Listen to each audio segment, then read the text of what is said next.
Praise the Lord. கர்த்தருடைய பரிசுத்த நாமத்திற்கு மகிமை உண்டாவதாக. இந்த அருமையான நாளில் நாம் வேதத்துக்கு நேராக கடந்து போகலாம். 2 தீமோத்தேயு 2:20-21 வசனத்தை வாசிக்க போகிறோம். 2 தீமோத்தேயு 2வது அதிகாரம் 20-21 வசனம். ஒரு பெரிய வீட்டிலே பொன்னும் வெள்ளியுமான பாத்திரங்கள் ஒன்றும் அல்ல, மரமும் மண்ணுமான பாத்திரங்களும் உண்டு. அவைகளில் சில கனத்திற்கும் சில கனவீனத்திற்கும் ஆனவைகள். ஆகையால் ஒருவன் இவைகளை விட்டு தன்னை சுத்திகரித்து கொண்டால் அவன் பரிசுத்தமாக்கப்பட்டதும் எஜமானுக்கு உபயோகமானதும் எந்த நற்கிரியைக்கும் ஆயத்தமாக்கப்பட்டதுமான கனத்துக்குரிய பாத்திரமாய் இருப்பான். உபயோகமான, எஜமானுக்கு உபயோகமான அப்படின்னு சொல்லி பார்க்குறோம். எஜமானுக்கு உபயோகமான ஒரு பாத்திரம். வீட்டில் அநேகம் உண்டு. ராஜாவின் வீட்டில் அநேகம் உண்டு.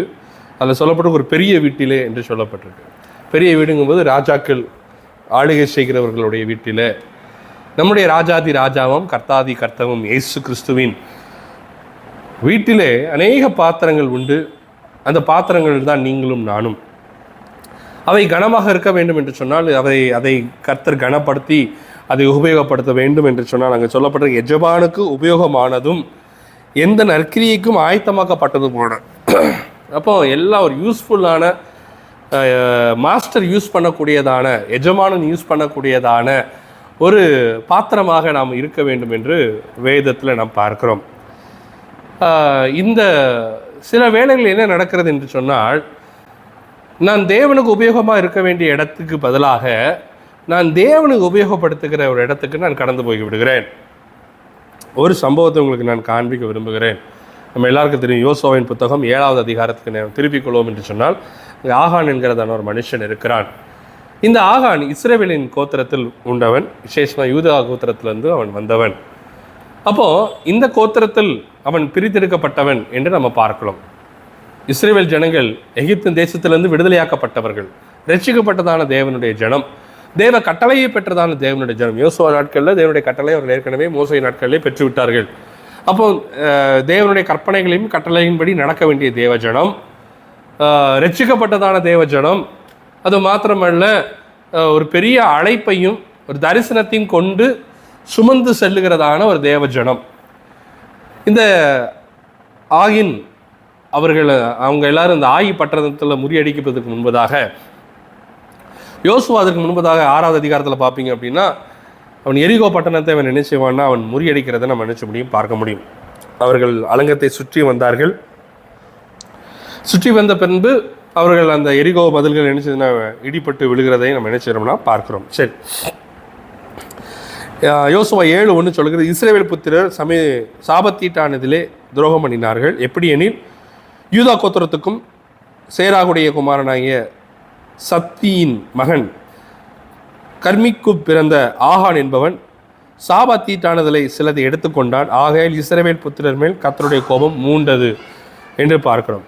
தேவனுடைய ஜனமே, நாம் ரட்சிக்கப்பட்ட பிறகு நாம் தேவனுக்கு நாம் உகந்த ஒரு ஜனமாக இருக்கிறோம். தேவனுக்கென்று தேவனால் உபயோகப்படுத்தப்படுகிற ஒரு ஜனமாக இருக்கிறோம். தேவனால் ஆயத்தப்படுத்தப்படுகிற ஒரு ஜனமாக இருக்கிறோம். அப்படிதான் அவர்கள் கடந்து வருகிறார்கள். தேவனை ரெப்ரசன்ட் பண்ணுகிற ஒரு ஜனமாக கடந்து வருகிறார்கள். ஆனால் அப்படி வரும்பொழுது தேவன் ஏற்கனவே சொன்னார், இவர்கள் எந்த ஒரு காரியத்தையும் நீங்கள் தொடக்கூடாது அப்படின்னு. ஆனாலும் 3ஆம் வசனம் சொல்லுது, யோசுவாவின் இடத்தில் திரும்பி வந்து அவனை நோக்கி, ஜனங்கள் எல்லாரும் போக வேண்டியதில்லை, ஏறக்குறை 2000-3000 பேர் தான் இருக்காங்க. ஏற்கனவே எரிகோவை அவங்க ஈஸியாக ஜெயிச்சுட்டாங்க. ஆனால் இதையும் நம்ம ஜெயிச்சிடலாம் அப்படின்னு அவங்க நினைக்கும் பொழுது 4ஆம் வசனம் சொல்கிறது, ஆனாலும் அவர்கள் ஆயின் மனுஷருக்கு முன்பாக முறிந்தோடினார்கள் என்று வேதம் சொல்கிறது. அப்புறம் யோசுவா கர்த்தர்கிட்ட போய் பேசுகிறான், ஆண்டவரே ஏன் இப்படி நடக்கிறது? 8ஆம் வசனம் சொல்லுது, ஆண்டவரே, இஸ்ரவேலர் தங்கள் சத்துருக்கு முதுகை காட்டினார்கள், இப்பொழுது நான் என்ன சொல்லுவேன்? கானானியரும் தேசத்து குடிகள் யாவரும் இதை கேட்டு எங்களை வளைத்து கொண்டு எங்கள் பேரை பூமியில் இராதபடிக்கு வேறெடுத்து போக பண்ணுவார்களே, அப்பொழுது உமது மகத்தான நாமத்துக்கு என்ன செய்வீர் என்றான். இவர்கள் தானே முறியடிக்கிறாங்க.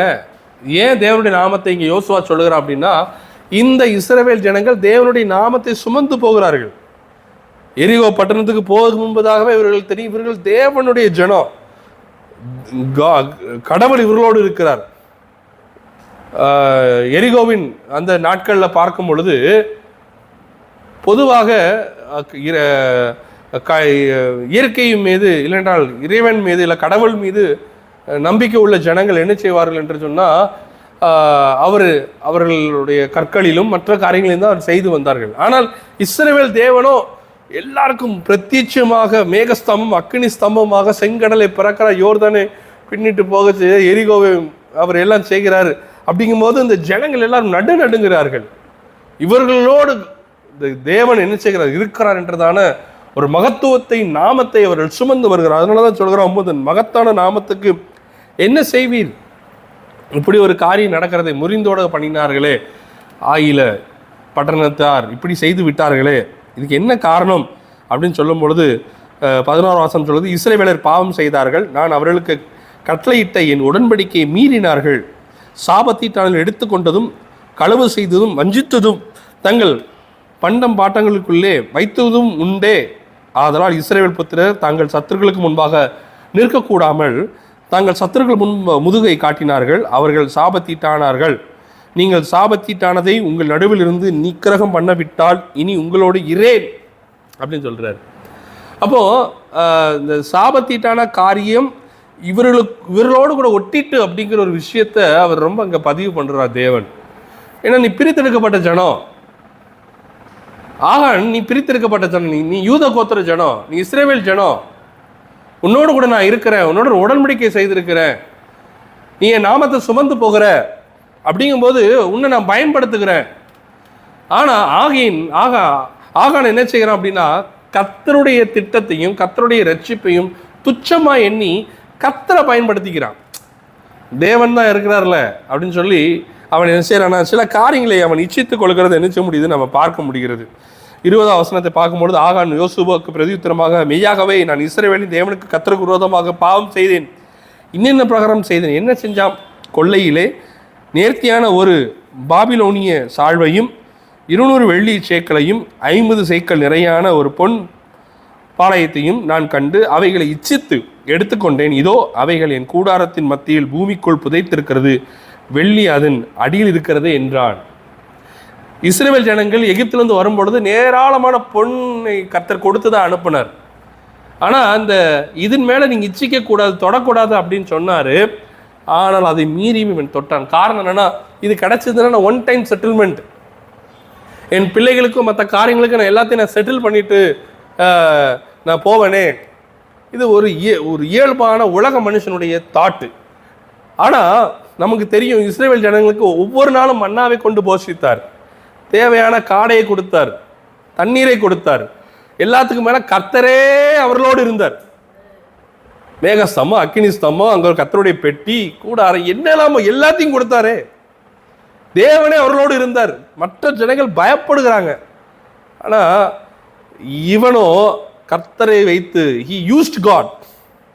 And today's world many people are using God for their own benefit.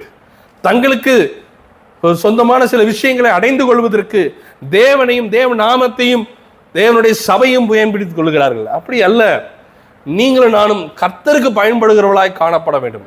இங்கிட்டு ஆகான்னா அங்கிட்டு பார்த்தீங்கன்னா யோசுவா பார்க்கும் பொழுது தேவனுடைய கூடாரத்தை விட்டு பிரியாதவனாக இருந்தான். மோசே மலைக்கு போகும்போது அவன் அடிவாரத்தில் நின்று கொண்டிருந்தான். தேவனுடைய சத்தத்தை கேட்கிறவனா இருந்தான், தேவனுடைய திட்டத்தை செய்கிறவனா இருந்தான். தேவனிடத்துல பெருசா ஏதோ ஒரு காரியத்தை எதிர்பார்க்கிறவனா இல்லை, தேவன் சொல்வதுக்கு அப்படியே செய்கிறவனா இருந்தான். எதன் மேலும் இச்சை இல்லை, எதன் மேலும் நாட்டம் இல்லை, ஒன்றின் மேல் இருந்தது, தேவன் எனக்கு போதுமானவராய் இருக்கிறார், தேவனே எனக்கு இருக்கிறார், தேவனே எனக்கு இருக்கிறார் அப்படின்னு சொல்லுகிற மனுஷனை கர்த்தர் பயன்படுத்தினார். நமக்கு எல்லாருக்கும் தெரியும், நாம் வாசிக்கலாம் யோசுவா 24, 28, 29 வாசிக்கும் பொழுது, யோசுவா ஜனங்களை அவரவர் சுதந்திரத்துக்கு அனுப்பின விட்டான்.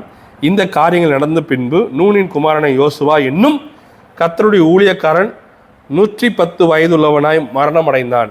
அங்கேருந்து கிளம்புனதில், எகிப்திலேருந்து கிளம்புனதில் 2 பேர் தான். ஒன்று யோசுவா, அடுத்த காலேப். இவங்க 2 பேர் மட்டும்தான் அங்கேருந்து கிளம்புனவர்களில் கானானுக்குள் போனவர்கள். அங்கே சொல்லப்பட்டிருக்கு, தேவனுடைய ஊழியக்காரன் நூனின் குமாரனை யோசுவா என்னும் கர்த்தருடைய ஊழியக்காரன் என்று சொல்லப்படுது. அந்த ஒரு டைட்டில் ஆண்டவர் கொடுக்கிறார். அங்கிட்டு பார்க்க ஆகான் இந்த பூமிக்குரியதை சேர்த்து வைக்கிறான். அதான் கொலோசியர் 3 நம்ம பார்க்குறோம், கீழானவைகளே அல்ல மேலானவைகளே அப்படின்னு சொல்லப்படுது. தேவனை தேடு, you want God, don't use God, be useful to God. தேவனுக்கு நான் பயன்படணும் அப்படின்னு நீங்க நினைக்கணும். ஆனா நான் தேவனை வச்சு இவர் பயன்பட்டுக்கிறேன். ஆதி நாட்களில், தேவனை அறியாத நாட்களில், ரட்சிப்பு தெரியாத நாட்களில் நமக்கு ஒரு தேவை இருக்கும், அவர்கிட்ட நம்ம கேட்டிருப்போம், அவர் செய்திருப்பார். அப்படியே படிப்படியாக வரும்போது அப்பப்போ சில காரியங்களை அவர் செய்திருக்கலாம். இன்னும் நான் என் தேவைக்கு என் தேவனை தேட வேண்டிய அவசியம் இல்லை, என் தேவனே எனக்கு தேவையாக இருக்கிறான். அந்த நிலைக்கு யோசுவா இருந்தான். அந்த நிலையில் நீங்களும் நான் இருக்கும்படியாய் கர்த்தர் நமக்கு பலனையும் கிருபையும் தருவாராக. கேட்டதை போல நான் தேவனை பயன்படுத்துகிறவனா வேண்டாம், நான் தேவனுக்கு பயனுள்ள ஒரு பாத்திரமாக.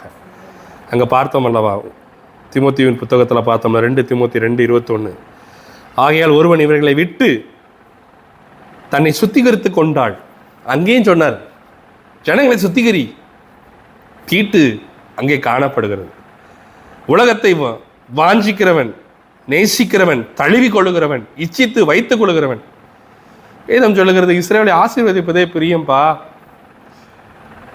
அப்போ இந்த இஸ்ரவேல் தேவன் மேல ஒரு ஆசை வேணுமே, பிரிய நமக்கு வேணுமே. என் தேவன் எனக்கு போதுமானவராய் போதுமே, அவர் என்னோடு இருக்கிறார், எல்லாம் பார்த்து கொள்வார். எஜமானுக்கு உபயோகமானதும் எந்த நற்கிரிக்கு ஆயத்தமாக்கப்பட்டதுமான கனத்துக்குரிய பாத்திரமாய் நீங்கள் இருப்பீர்களாக. அதுக்கு கர்த்தர் நம்மளை நிறைய நேரங்களில் புடமிடுவார், சீர்படுத்தி, ஸ்திரப்படுத்தி, பலப்படுத்தி, அப்புறம் நிலைநிறுத்துகிறார், பயன்படுத்துகிறார். நாம் வாஞ்சிப்போம், ஆண்டவரே உம்மிடத்தில் நான் ஏதோ பெற்றுக்கொள்வதுக்காக அல்ல, உண்மையை நான் யூஸ் பண்ணுறதுக்கு அல்ல ஆண்டவரே, it may be useful to you Lord. நான் உமக்கு உபயோகமான ஒரு பாத்திரமாய், என் எஜமானுடைய கரங்களில் உபயோகமுள்ள ஒரு பாத்திரமாய் நான் காணப்பட எனக்கு கிருபை தாரும் என்று நாம் கேட்போமா? ஆகியனை போல அல்ல, யோசுவாவை போல, பீலியாமை போல அல்ல, ஒரு மோசேயை போல, சவுல் ராஜாவை போல அல்ல, தாவீது ராஜாவை போல. அப்போஸ்தலன் என்றுதான் ஒரு பெரிய பொறுப்பு அவனுக்கு கொடுக்கப்பட்டது யூதாஸுக்கு. அதை துச்சமாக எண்ணினான். அதற்கு மாறாக பேதுருவை பார்க்கிறோம், எல்லாவற்றையும் விட்டு தேவனுக்கென்று போய் நின்னான். எனக்கு அருமையான தேவனுடைய பிள்ளையே, it's not the title, it is how we have the relationship with God. ஆகான் ரட்சிக்கப்பட்ட மனுஷன், பீலியாம் தீர்க்கதரிசி, சவுலோ ராஜா என்ற கணத்திற்குரியவன். அதுக்கு அடுத்தது பார்த்தீங்கன்னா அங்கே அப்போஸ்தலன், எல்லாம் டைட்டில்லாம் இருக்குது. இந்த நவீன காலங்களும் கிறிஸ்தவ காரியங்களில் பார்க்கும்போது நிறைய டைட்டில்ஸ் இருக்குது. நான் விசுவாசி, நான் எல்டராக இருக்கிறேன், நான் ஆதி விசுவாசியாக இருக்கிறேன், நான் முதிர்ந்த விசுவாசியாக இருக்கிறேன், நான் ஒரு சர்ச் லீடராக இருக்கேன், இல்லை ஏதோ ஒரு டைட்டில் ஆண்டவர் நமக்கு தந்திருக்கலாம். இதையெல்லாம் வைத்து நான் தேவனை உபயோகப்படுத்துகிறேனா இல்லை தேவனுக்கு உபயோகமாக இருக்கிறேனா என்றதான ஒரு காரியத்தை கர்த்தர் நமக்கு இந்த நாளில் வெளிப்படுத்துகிறார். எனக்கு பிரியமான தேவனுடைய பிள்ளையே, கர்த்தர் நம்மோடு கூட இருந்து சகல காரியத்தையும் செய்ய வல்லமையுள்ளவராக இருக்கிறார். இப்பொழுதும் நீங்கள் ஒரு காரியத்தை நீங்கள் கர்த்தரோடு கூட உடன்படிக்கை செய்து கொள்ளுங்கள். ஆண்டவரே, நான் உண்மை உபயோகப்படுத்துறதுக்கு அல்ல ஆண்டவரே, நானும் உபயோகமாக இருக்க வேண்டும் என்று நான் விரும்புகிறேன். நீங்கள் அதை வாஞ்சிங்க, அதுக்கான காரியத்தை ஒப்புக்கொடுங்க. கர்த்தர் உங்களோட கூட இதயத்தில் பேசுகிறதுக்கு எல்லாம் அப்படியே செய்யுங்கள். யோசுவாவை போல, மோசேயை போல. இன்னும் சொல்லப்போனால் அங்கே தாவீது ராஜா தேவனுக்கு இருதயத்துக்கு ஏற்றவன், பேதுரு மேலே சபையை ஸ்தாபிக்கிறாரு. அப்படியே கர்த்தர் உங்களையும் மாற்றுகிறார், கனத்துக்குள்ள பாத்திரமாய். ஆமென். God bless you.